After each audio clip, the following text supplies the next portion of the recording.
तो आज हम एक बहुत पुराने, बहुत ही दिलचस्प रहस्य की तह तक जाने वाले हैं। ये कहानी है भारतीय उपमहाद्वीप पर बसने वाले पहले लोगों की। ये एक ऐसी जासूसी कहानी है जिसके सुराग पत्थरों में, पुरानी हड्डियों में और हजारों साल पुरानी किताबों में छिपे हुए हैं। तो सवाल ये उठता है, आखिर कोई ये कैसे जान सकता है कि हजारों या कहूँ लाखों साल पहले क्या हुआ था? जब कोई बताने वाला नहीं है, तो हमें कैसे पता चलता है कि उस वक्त जिंदगी कैसी थी? ये एक बहुत बड़ी पहेली है और आज हम इसी पहेली के कुछ टुकड़ों को जोड़ने की कोशिश करेंगे।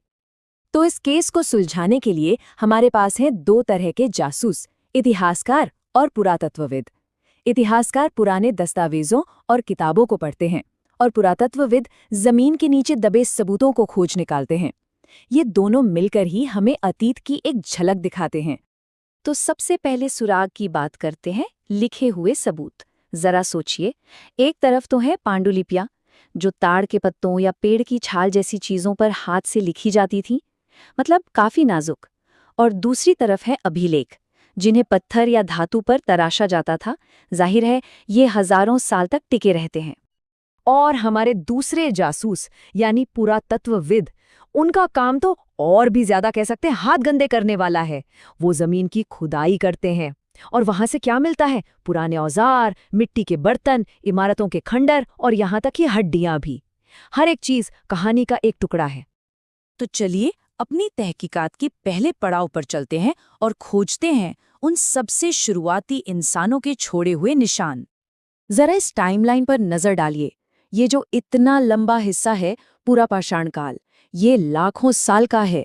ज्यादातर मानव इतिहास इसी शिकारी संग्राहक जीवन में बीता है और फिर करीब 12,000 साल पहले एक बहुत बड़ा बदलाव आता है और कहानी एक नया मोड़ लेती है। तो ये जो हमारे शुरुआती पूर्वज थे, उनकी जिंदगी कैसी थी? देखिए, वो एक जगह टिक कर नहीं रहते थे। उनकी पूरी जिंदगी बस खाने और पानी की तलाश में एक जगह से दूसरी जगह घूमते हुए निकल जाती थी। जानवरों का शिकार करना और जंगल से फल फूल इकट्ठा करना, बस यही उनका जीवन था। लेकिन फिर करीब 12,000 साल पहले सब कुछ बदलने लगा। दुनिया गर्म हुई और इसी के साथ इंसानों ने एक कमाल की खोज की, खेती की। उन्होंने देखा कि बीज बोकर अनाज उगाया जा सकता है और जानवरों को पाला भी जा सकता है। ये एक क्रांति थी जिसने इंसानी इतिहास का रुख ही मोड़ दिया। और इस क्रांति का नतीजा, इंसानों ने बस्तियां बसानी शुरू कर दी, जैसे मेहरगढ़। वहां हमें गेहूं और जौ के दाने मिले हैं, पालतू जानवरों की हड्डियां मिली